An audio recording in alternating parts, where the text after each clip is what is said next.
আসসালামু আলাইকুম রাহমাতুল্লাহ। নিউজ আইতে আপনাদের স্বাগত।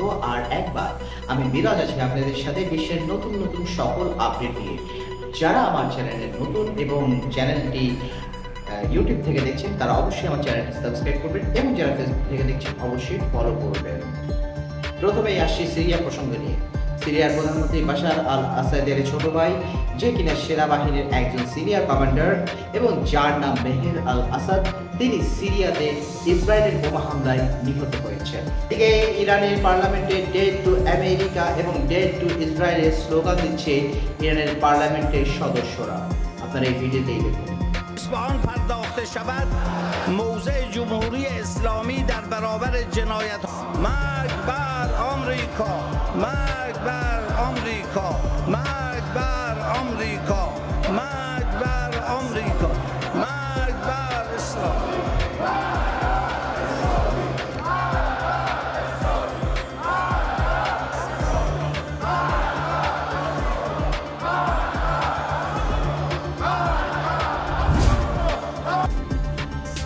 এদিকে হাসান নাসরুল্লাহর সাথে ইরানের আইআরজিসির যে সিনিয়র কমান্ডার মারা গিয়েছে তারই ঘরে ইরানের সিনিয়র নেতা এবং আইআরজিসির সিনিয়র কমান্ডাররা বসে বৈঠক করছে। এদিকে এই ছবিতে দেখা যাচ্ছে ইরানের একটি বড় গেটে হাসান নাসরুল্লাহ ছবি প্রদর্শিত করা হচ্ছে তার সম্মানে। ওদিকে ভেনেজুয়েলার রাষ্ট্রপতি হাসান নাসরুল্লাহর মৃত্যুতে দুঃখ প্রকাশ করেছেন এবং বলেছেন আমরা লেবাননের সাথেই আছি। এদিকে হিজবুল্লাহ নতুন লিডারের নাম প্রকাশ করা হয়েছে যে হাসান নাসরুল্লাহর মৃত্যুর পরে হিজবুল্লাহ নেতৃত্ব দিবে। তার নাম হচ্ছে হাসিম সাফি আদিল। তিনি এখন হিজবুল্লাহ নেতৃত্ব দিবে এবং তার ব্যাপারে বলা হচ্ছে তিনি হযরত মুহাম্মদ সাল্লাল্লাহু আলাইহি ওয়াসাল্লামের বংশধর এবং তিনি খুব সঠিক ডিসিশন নিতে পারে।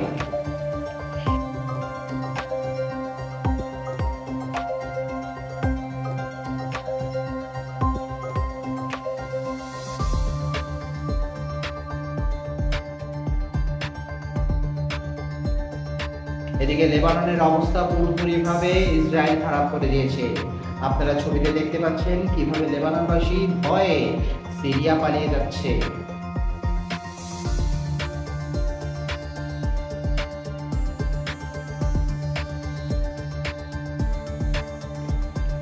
এদিকে আমেরিকাতে সাংবাদিকরা যখন বাইডেনকে প্রশ্ন করে যে এখনো কেন ইসরায়েল লেবাননে হামলা করছে, ঠিক তখন বাইডেন বলে যে এখনই সময় চলে এসেছে যুদ্ধবিরতি।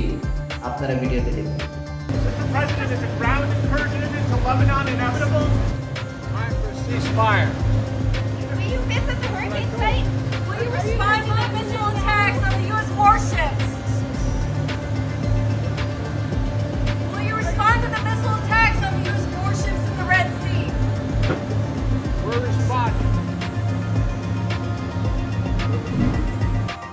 এদিকে হিজবুল্লাহ এখনো ইসরায়েলের উপর বোমা হামলা করছে, যার কিছু কিছু ইসরায়েলের ভূখণ্ডে যে আঘাত করেছে।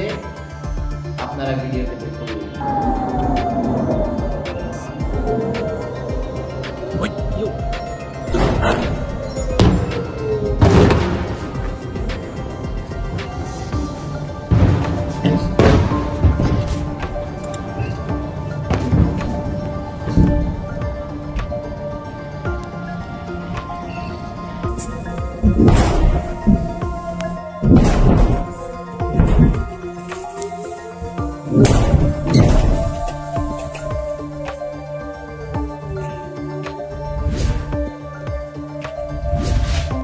এদিকে ইসরায়েল ইতিমধ্যে লেবাননের স্থলতে হামলা শুরু করে দিয়েছে। ইসরায়েলের অনেক ফৌজ লেবাননে প্রবেশ করে ফেলেছে।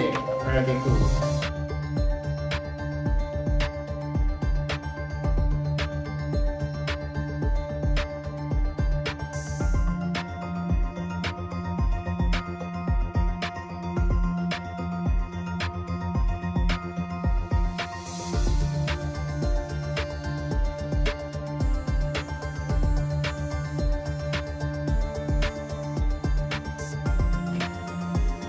হাসান নাসরুল্লাহর মৃত্যুর পরেও আজ ইসরায়েল লেবাননে ভয়ঙ্কর হামলা করেছে, যেখানে 80 জনের বেশি লেবাননবাসী নিহত হয়েছে।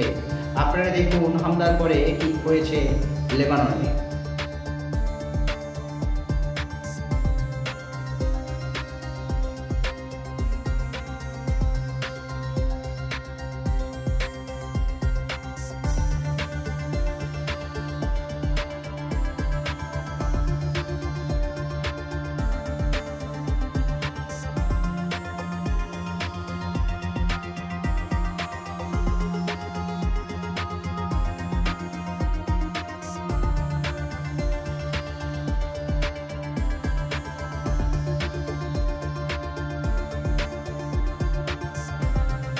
এদিকে ইসরায়েল থেকে বলা হয়েছে তাদের অস্ত্র গোলাবারুদ কমে যাচ্ছে এবং তাদেরকে যেন আরো বেশি হাতিয়ার দেওয়া হয়। এটা শোনার পরে আমেরিকা তাদেরকে আরো বেশি ভারী অস্ত্রশস্ত্র দিয়ে সাহায্য করছে, যেখানে রয়েছে অনেকগুলো ট্যাঙ্ক। ধারণা করা হচ্ছে সেই ট্যাঙ্কগুলো দিয়েই ইসরায়েল লেবাননের স্থলপথে হামলা করবে।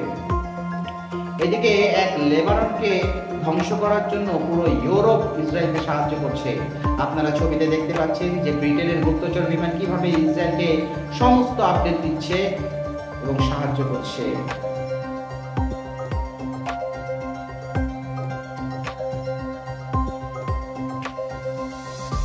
এদিকে হাসান নাসরুল্লাহর মৃত্যুতে ইহুদিরা খুবই আনন্দ করছে এবং তারা বাইতুল মুকাদ্দাসের দেয়ালে যে কিভাবে উদযাপন করছে তাদের খুশি আপনারা এই ভিডিও নিয়ে দেখুন।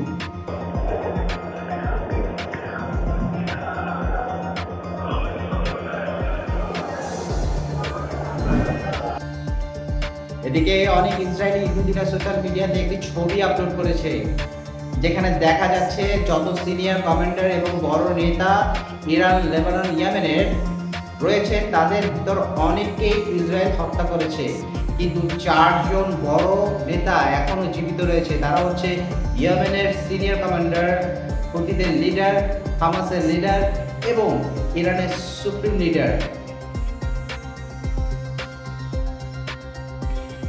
এখানে আরো একটি ভিডিওতে আপনারা দেখতে পাচ্ছেন যেখানে দেখানো হচ্ছে প্রথমে তারা হত্যা করেছে কাসেম সুলাইমানিকে, তারপরে তারা হত্যা করেছে হাসান নাসরুল্লাহকে এবং তারপরে যে ছবিটি আপনারা দেখতে পাচ্ছেন তিনি হচ্ছে ইরানের সুপ্রিম লিডার এবং তার ছবির উপরে লেখা আছে টু বি কন্টিনিউ।